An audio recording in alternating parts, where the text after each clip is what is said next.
Exercise 1. Inventors of the airplane. Now listen to the first part of the talk about the inventors of the airplane. As you listen to the talk, write down the missing information in the notes below. The first successful trip men made through the air was in a balloon. The next step was to make the balloon go where they wanted it to go.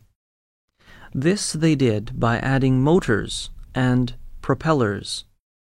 The result was the airship. But still, men were not satisfied. They wanted to build a machine that would fly through the air on wings. Such a machine is called an airplane.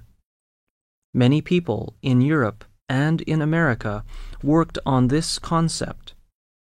The first inventors to build an airplane in which a man could fly were Wilbur and Orville Wright. Wilbur was born in 1867 near Millville, Indiana. Orville Wright was born 4 years later. When the two brothers grew up, they built up a successful printing business and soon opened a bicycle shop. One day, Wilbur read of a man in Germany who had fallen to his death while flying in a glider. A glider is really a kite that is large enough to carry a man. The idea of flying in a glider immediately interested Wilbur Wright. He told Orville about it. Then he began looking through the books in his father's library. One of the books which he found helpful was a book on birds. Man was imitating the birds when he was attempting to fly. The two brothers carefully watched and studied the flight of birds. They noticed how some birds could coast through the air for long periods of time. They found that other people, both in America and in Europe, had been trying to fly.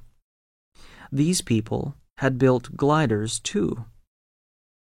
There was one question no one had answered.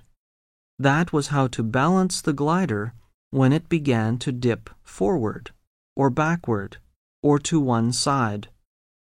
The Wright brothers, after long study, decided to build a pair of smaller wings before the wings of their glider.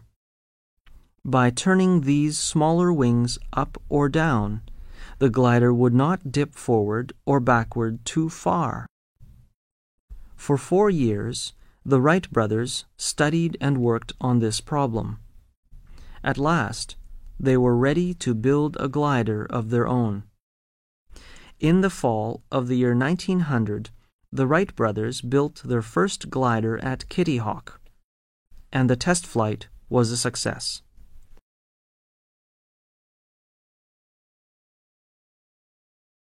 Exercise 2. Inventors of the airplane.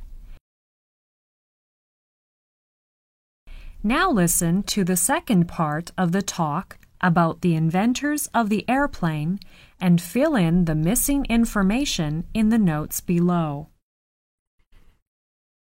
The Wright brothers started to improve their glider, paying particular attention to its controls and to the shape of the wings.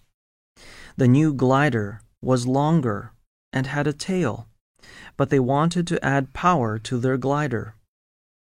The following year, their bicycle shop seemed more like an airplane shop.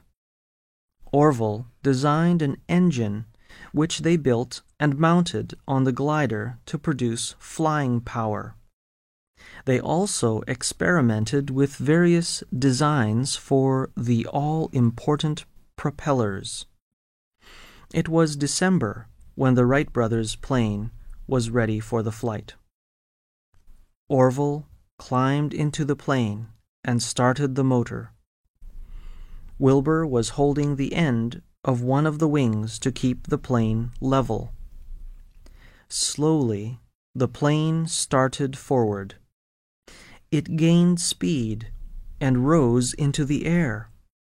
It moved swiftly upward then downward, then upward again.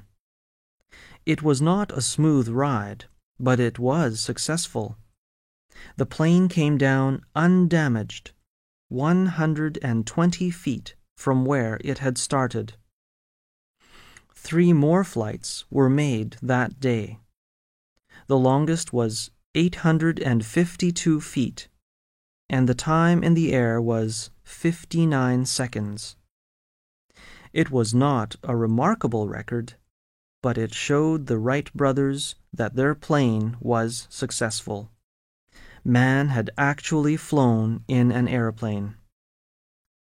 This was the beginning of the importance of the airplane. In 1912, after a few years of success, Wilbur died of typhoid fever when he was only 45. In 1943, exactly 40 years after the Wright brothers' first flights, Orville agreed to give their first airplane to the Smithsonian Institution in Washington, D.C.